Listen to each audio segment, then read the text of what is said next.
Hello students, मेरा नाम doctor Gajendra पुरोहित और आप देख रहे हैं हमारा यूट्यूब चैनल सुनार पीएससी फर्स्ट ग्रेड 2026 का पेपर सॉल्यूशन करा रहा हूं, जिसके अंदर आज वेक्टर कैलकुलस एंड 3D के क्वेश्चंस कराने वाला हूं।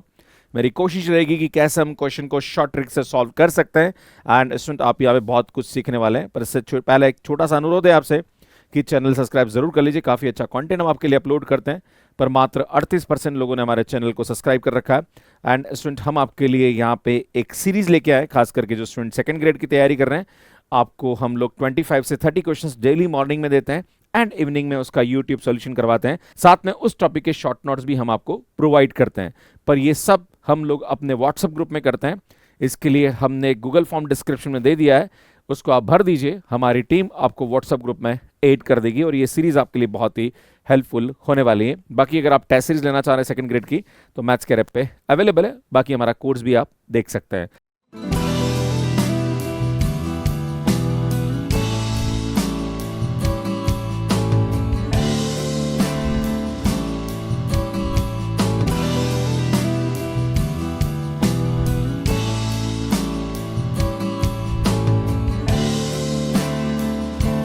So this is the first question, और क्वेश्चन ये बोल रहा है यहाँ पे, ये थोड़ा सा कैलकुलेशन वाला रहेगा। Which of the following is true for the this two spare. तो हमारे पास ये स्पेयर दे रखा है और ये स्पेयर दे रखा है। आपसे बोला जा रहा है कि ये दोनों स्पेयर एक दूसरे को क्या ये एक्सटर्नली टच कर रहे हैं या इंटरनली टच कर रहे हैं या इंटरसेक्ट कर रहे हैं, जो भी है वो आपको यहाँ पे पूछा जा रहा है। तो हमारे पास एक स्फेयर ये रह गया और एक स्फेयर ये रह गया, है ना। तो सुन, यहाँ पे मैं अगर इस स्फेयर की बात करूं तो इसका जो सेंटर है वो हमारे पास आ रहा है सुन -4,2,0, और जो दूसरा वाला है उसका हमारे पास यहाँ पे आ रहा है सुन 4,2,6। अब रूल ये होता है कि अगर मैं इसके सेंटर की दूरी, मान लीजिए यहाँ से यहाँ तक की जो रेडियस है वो r1 है और यहाँ से यहाँ तक की जो इसकी रेडियस है वो r2, मतलब पहले वाले स्फेयर की रेडियस r1 है, दूसरे वाले के स्फेयर की जो रेडियस है वो r2 है, और इन दोनों की मान लीजिए सेंटर c1 है और ये सेंटर c2 है। अगर मैं c1 c2 निकालूं एंड r1 प्लस r2 निकालूं, एंड देन यहाँ पे अगर ये दोनों बराबर आ जाए, इसका मतलब ये इसको बाहर की तरफ टच करता है एक तरह से। अगर यहाँ पे r1 प्लस r2 बड़ा आ जाए c1 c2 से, इसकी डिस्टेंस है, तो ये इसको इंटरनली इंटरसेक्ट करता है। क्लियर है। और अगर यहाँ पे दूसरा होगा तो वो एक्सटर्नली इंटरसेक्ट यहाँ पे करेगा। अब बात करते हैं, सुनिए, यहाँ पे सबसे पहले मैं इसके रेडियस की बात करता हूं। तो मैं r1 की रेडियस निकालता हूं, तो यार यहां से हमारे पास इसकी वैल्यू आएगी सुंट, ये 4 है तो ये 16 आ जाएगा, प्लस यहाँ पे 4 आएगा एंड ये प्लस का 124 हो जाएगा।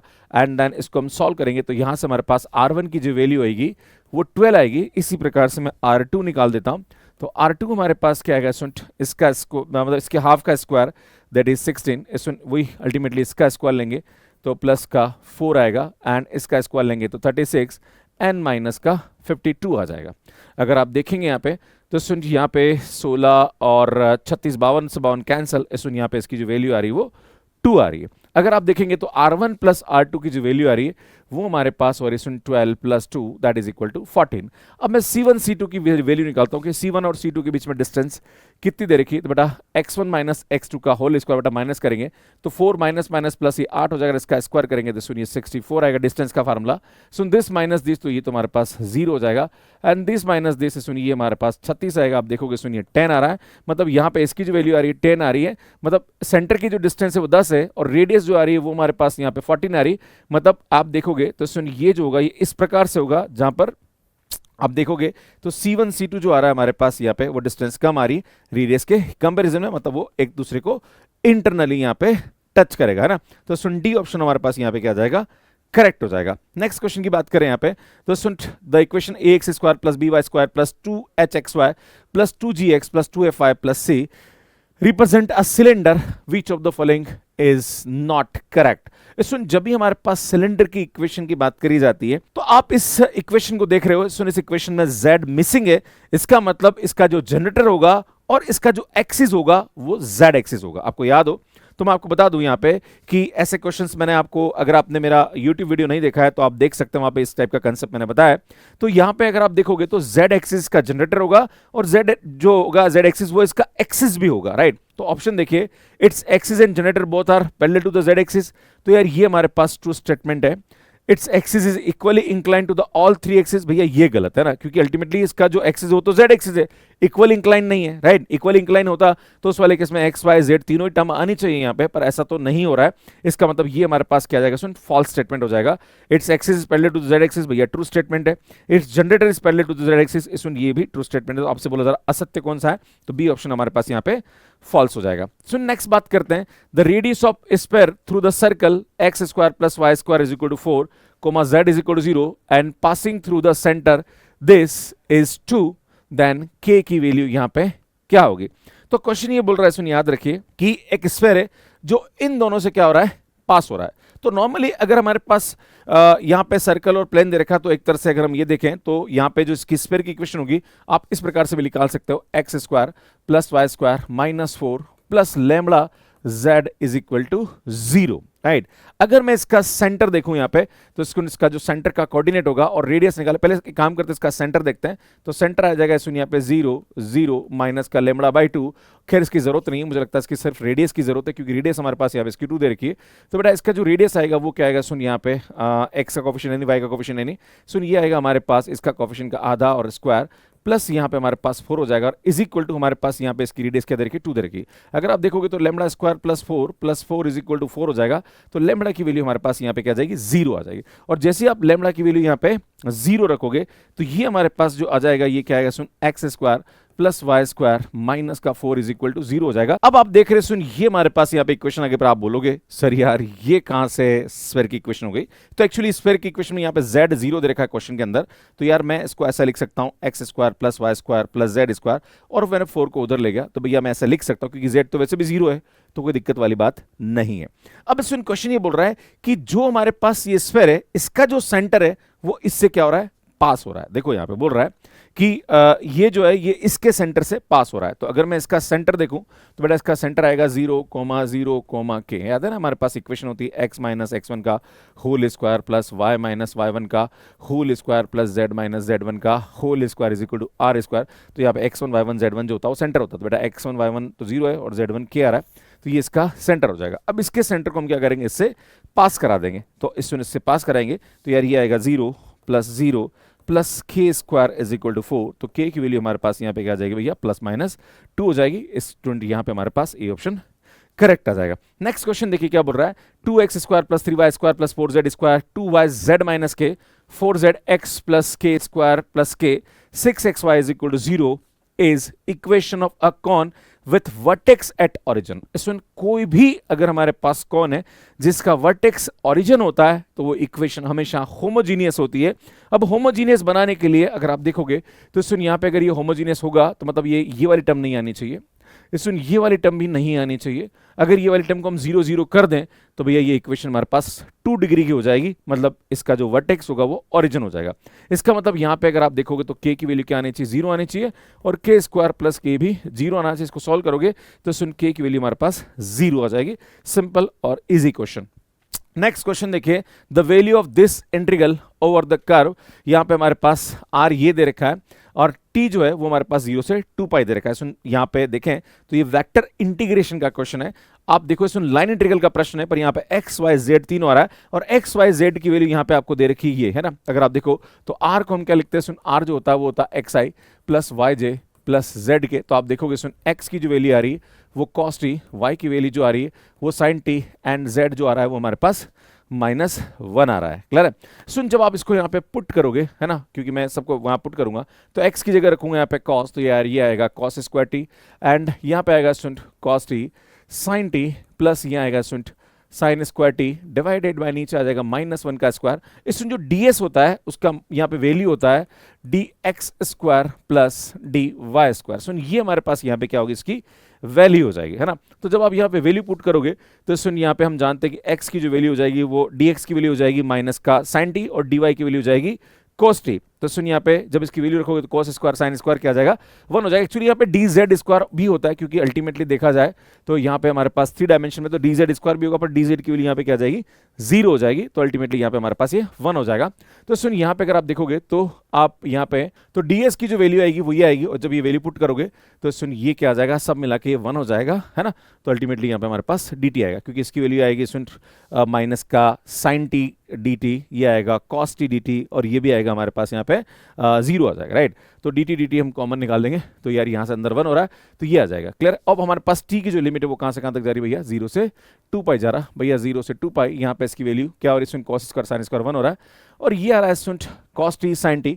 तो एक काम करता हूँ 2 से ऊपर नीचे मल्टीप्लाई डिवाइड कर देता हूँ, तो यार ये आ जाएगा हमारे पास sin 2t upon 2 and student ये आ जाएगा, नीचे तो 1 हो गया। अब इसका इंटीग्रेशन कर दीजिए स्टूडेंट, तो यहाँ से इसका इंटीग्रेशन 2 आएगा, और यहाँ पे साइन का इंटीग्रेशन होता है स्टूडेंट cos 2t अपॉन 2, है ना, माइनस का आ जाएगा 0 से 2 पाई। बेटा यहाँ से वैल्यू पुट करोगे तो ये 2 पाई, यहाँ पे आ जाएगा स्टूडेंट cos 4 पाई, इसकी वैल्यू 1 होती है, माइनस स्टूडेंट 0 रखोगे 0, और यहाँ पे इसकी वैल्यू cos 0 पे 1/4 हो जाएगा बेटा, 1/4 से 1/4 कैंसल। तो यार यहाँ से हमारे पास इसकी जो वैल्यू आएगी वो 2 पाई हो जाएगी। ए ऑप्शन करेक्ट हो जाएगा।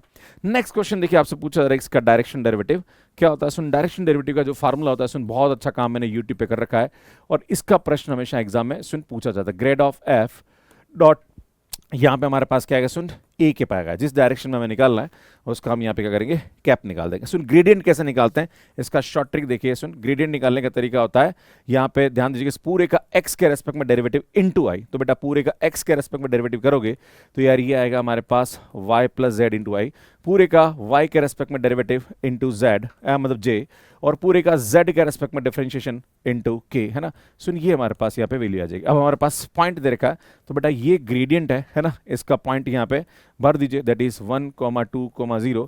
तो जहाँ पर भी x वहाँ पे 1, y की जगह 2 और z की जगह 0, तो यार ये आएगा 2i, एंड यहाँ पे रखेंगे तो सुन ये आएगा 1j, एंड यहाँ रखेंगे तो सुन ये आएगा हमारे पास 3k। अब ये वैल्यू उठा के आप रख दीजिए, दैट इज आएगा 2i प्लस जे माइनस का आई थिंक प्लस का 3k, ये आ रहा है। सुन जिसकी डायरेक्शन में निकालना वो ये दे रखिए सुन 2i प्लस, सुन डायरेक्शन दे रखिए 2i प्लस जे माइनस का 2k, एंड सुन यहाँ पे इसका यूनिट वेक्टर निकालेंगे तो 4 + 1 + 4 हो जाएगा। अब हम क्या करें, इसमें डॉट प्रोडक्ट निकाल दीजिए, तो 2 × 2 = 4 एंड +1 एंड माइनस का 6 डिवाइडेड बाय नीचे 3 हो जाएगा।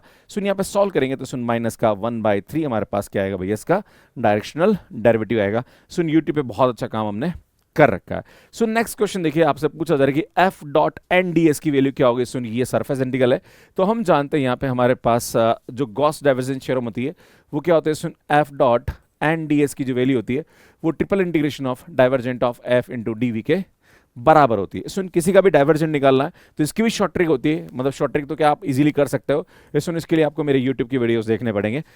आई वाले को एक्स के रेस्पेक्ट में डेरिवेटिव करिए 2, जे वाले को y के रेस्पेक्ट में डिफरेंशिएट करिए -1, एंड k वाले को, सुनिए k वाला इसको z के रेस्पेक्ट में डिफरेंशिएट करिए आएगा। सुनिए यहाँ से इसकी वैल्यू 3 आ जाएगी। ये भैया यहाँ पे रख दीजिए 3, तो 3 को मैं कॉमन निकाल लेता हूँ। सुनिए यहाँ पे इसका वॉल्यूम आएगा, और वॉल्यूम किसका आएगा भैया, हमारे पास स्फीयर आएगा जिसकी रेडियस 3 दे रखी है। तो बेटा इसका जो वॉल्यूम आएगा वो आएगा 4/3 पाई r³ r हमारे पास 3 दे रखा है। सुनिए 3 से 3 कैंसल, सुनिए आएगा 4 पाई इंटू 27। जब इसको मल्टीप्लाई करोगे तो सुन 108 पाई यहाँ पे क्या आ जाएगा, आंसर आ जाएगा। सो नेक्स्ट क्वेश्चन देखिए, अगला प्रश्न क्या बोल रहा है, तो बहुत स्टेटमेंट बेस्ड क्वेश्चन है। सुन क्वेश्चन ये बोल रहा है कि H be any continuous differentiable vector function and S is the surface enclosed by the curve C, then आपसे बोला जा रहा है कि del cross H dot N D S is equals to. तो मैं आपको बताना चाह रहा हूँ कि हमारे पास जो स्टोक्स थ्योरम होती है वो ये होती है। सुन एफ डॉट डी आर जो होता है वो हमारे पास होता है double integration of del cross F dot N D S के बराबर होता है। तो यहाँ पे एफ की जगह एच है, तो यार यहाँ पे क्या होगा, सुन H dot D R is equal to, सुन ये आएगा del cross H dot and D S. तो ये इसकी जो वैल्यू होगी वो हमारे पास एच डी आर के बराबर हो जाएगी। सुन डी ऑप्शन करेक्ट आएगा। बाकी आप इसको भी हमारे यूट्यूब से देख सकते हैं। कैसा लग रहा है ये कंटेंट प्लीज कमेंट करके जरूर बताइएगा। बाकी यार भैया आपसे अनुरोध है कि चैनल सब्सक्राइब जरूर कर लीजिए, बहुत ही अच्छा कंटेंट हम आपके लिए अपलोड करते हैं। बाकी अगर आप सेकंड ग्रेड एग्जाम की तैयारी कर रहे हैं तो सुन आपके लिए हमने सीरीज यहाँ पे स्टार्ट कर रखी है। ऑलरेडी हम एक क्लास ले चुके हैं, अगर आपने नहीं देखी है तो आप IIT पे जाके देख लीजिए, ये आपको लिंक डिस्क्रिप्शन में मिल जाएगा। अगर आप हमारे साथ जुड़ना चाहते हैं इस क्लास के लिए, जिसके लिए हम आपको 25 से 30 क्वेश्चन रोज मॉर्निंग में प्रोवाइड करते हैं, साथ में उस टॉपिक के शॉर्ट शॉर्ट नोट्स आपको मिलते हैं, एंड इसका जो सॉल्यूशंस हैं वो भी हम आपको प्रोवाइड करते हैं। सुनिए, सब कुछ हम व्हाट्सएप ग्रुप में देते हैं। इस व्हाट्सएप ग्रुप में जुड़ने के लिए हमने यहाँ पे डिस्क्रिप्शन में गूगल फॉर्म दे दिया है, भर दीजिए, हमारी टीम आपको ऐड कर देगी। बाकी अगर आपको कोई भी डाउट है तो हमारी हेल्पलाइन नंबर दे रखा है, इस पर आप कॉल कर सकते हैं। स्टूडेंट्स, ये हमारी आरपीएससी सेकंड ग्रेड की टेस्ट सीरीज जो कि 599 में आपको मिल जाएगी। बाकी आरपीएससी सेकंड ग्रेड का कोर्स लेना चाह रहे हैं तो 3499, अगर आप यहाँ पे 1 ईयर वैलिडिटी के साथ चाहते हैं तो 599 में मिल जाएगा। बाकी हमारा जीआईसी एंड टेस्ट सीरीज वो भी मैथ्स के पे अवेलेबल है। बाकी हम सीएसआर नेट आईआईटी जेईई ये भी पढ़ाते हैं, इनकी बुक्स है जो कि आप देख सकते हैं। सुनिए, हमारे चैनल है, आप इन्हें सब्सक्राइब कर लीजिए, बहुत अच्छा कंटेंट हम आपके लिए अपलोड करते हैं। बाकी स्टूडेंट, अगर आप हमारे साथ जुड़ना चाहते हैं तो ये हमारा मैथ्स कैर एप्लीकेशन है, आप इसे डाउनलोड कर लीजिए, जो कि एंड्रॉइड एंड आईओएस पे अवेलेबल है। कैसे मैथ्स कैर ऐप आप कोर्स ले सकते हैं, इसका वीडियो आप यहाँ जाके देख सकते हैं। बाकी हमारी जो आरपीएससी सेकंड ग्रेड की सॉल्यूशन की प्लेलिस्ट है जो कि मैं आपको करा रहा हूँ, सुन वो आपको यहाँ जाके मिल जाएगा, यहाँ जाके चैनल को सब्सक्राइब कर सकते हैं। धन्यवाद।